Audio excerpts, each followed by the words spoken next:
कोई पुश्तैनी मकान किसी गांव में स्थित हो या किसी शहर में स्थित हो, कोई पुश्तैनी मकान जिसमें आपका भी हिस्सा हो और आपके ही सगे संबंधी उस मकान पर काबिज हों और आप उसमें अपना हिस्सा लेना चाह रहे हों और वह हिस्सा आपको देने को तैयार नहीं हो, तो ऐसे मकान में कैसे आप हिस्सा पाएंगे। या कोई डी आबादी की ज़मीन हो और उस डी आबादी की ज़मीन में आपका भी हिस्सा हो और आपके जो सगे संबंधी हैं उसमें अगर आपको हिस्सा न दें और आपका हिस्सा देने के लिए तैयार ना हो, तो आप जो है किस प्रकार जो है उससे हिस्सा अपना प्राप्त करेंगे और क्या प्रक्रिया अपनाएंगे और किस सक्षम न्यायालय में आप जो है अपना हिस्सा लेने के लिए वाद दायर करेंगे। इसके संबंध में क्या कानून क्या कहता है, इसके बारे में आज हम लोग जानकारी लेंगे।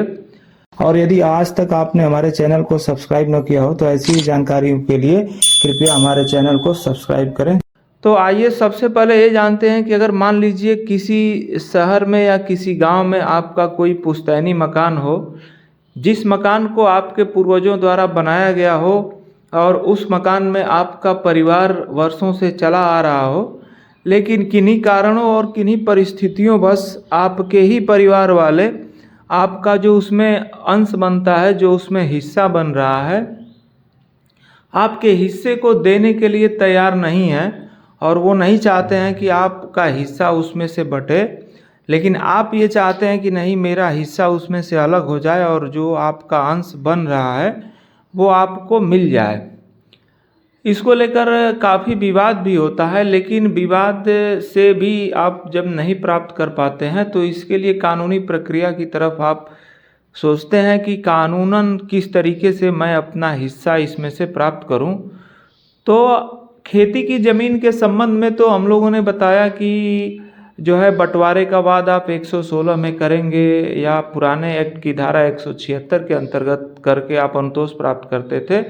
लेकिन जहां आबादी डी की ज़मीन और मकान के संबंध में बंटवारे की बात है, उसके लिए आपको जो है सिविल न्यायालय के समक्ष जा कर के बंटवारे का वाद दाखिल करना होगा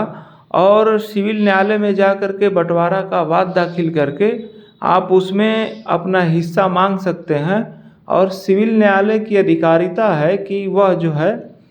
जो डी मकान है, जो आबादी की ज़मीन है, उसमें अगर जो मकान बना हुआ है उसमें बंटवारा करने का अधिकार सिविल न्यायालय को है और आपका जो है बंटवारा का वाद वहाँ दाखिल होगा और बंटवारे के बाद कमीशन की कार्रवाई होती है और कमीशन की कार्रवाई के बाद वहाँ पक्षों को नोटिस सूचना दे करके और सुन करके जो है न्यायालय द्वारा जो हिस्सा विभाजित किया जाता है। तो इस प्रकार अगर आपका भी किसी घर मकान में हिस्सा हो और आपको हिस्सा नहीं दिया जा रहा हो, तो आप जो है सिविल न्यायालय में बंटवारे का वाद, सिविल न्यायालय से मतलब है दीवानी न्यायालय में आप बंटवारे पार्टीशन सूट बंटवारे का वाद दाखिल करके अपने हिस्से को विभाजित करा सकते हैं और जो आपका उसमें हिस्सा है उस हिस्से को आप मांग सकते हैं और उसको ले सकते हैं। तो अगर किसी डी आबादी के संबंध में अगर कोई विवाद हो तो आप जो है उसमें हिस्से के लिए दीवानी न्यायालय में यानी सिविल कोर्ट में पार्टीशन सूट दाखिल करके अनुतोष प्राप्त कर सकते हैं। साथियों, आप लोगों ने अगर मेरे चैनल को सब्सक्राइब न किया हो तो कृपया सब्सक्राइब कर लें। ऐसी ही जानकारियों के लिए ज़रूर सब्सक्राइब करें। धन्यवाद।